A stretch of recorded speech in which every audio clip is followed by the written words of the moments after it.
Turifuza yuko iki kibanza muri kazoza kizoheza kikaza kigereranywa na bya bibanza vyiranda musanzwe muzi, nanone yuko iki kibanza kiza novuga nti cisunga ikibanza ceranda cikoronye hamwe Faustina Mweranda yaheza akabonekerwa.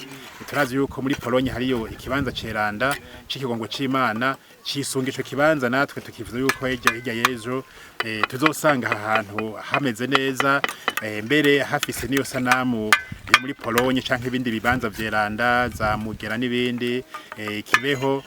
Tukifuza yuko hazoba ari heza, ukuvuga yuko ni ibintu bizubakwa bigenda bikurikirana mu buryo bwinshi cyane bivanye n'ibigezweho.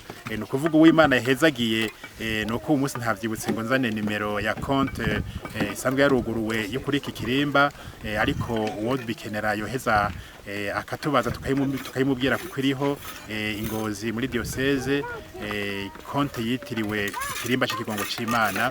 Tuzoyibashikiriza abazoba bumva hari ico bofasha, ariko turatumiye n'abaza ku rugendo rweranda uzoba yibangikanije akabahasha canke agashikanwa, tuzoheza tugira umwanya wo kwakira, hanyuma ibishoboka tubigere tuvyegeranya. Mu rugendo rweranda nkuru rutwara uburyo bwinshi, mwavyumvise yuko dukenera kubaka amashitingi, sonorisation, intebe, ivyo byose urumva kubera tutaba tuvyifitiye biraheza bigatutwara uburyo bwinshi burengeye cyane ubw'amashikanwa ashobora kuba atanga uwo munsi. Mugabo buke buke turazi yuko bigenda bikura, kandi uko abantu bakora mu kwemera niko nivyo bafise tubishira hamwe, hanyuma tugashika ku kintu kinini cyane, tukubaka ibintu vy'amateka byubaka umutima ariko n'umubiri, n'iterambere rya rusangi rikajamwo, kuko iterambere ry'umutima rigaragarira mu iterambere tubona rya rusangi aho tubona duca hose.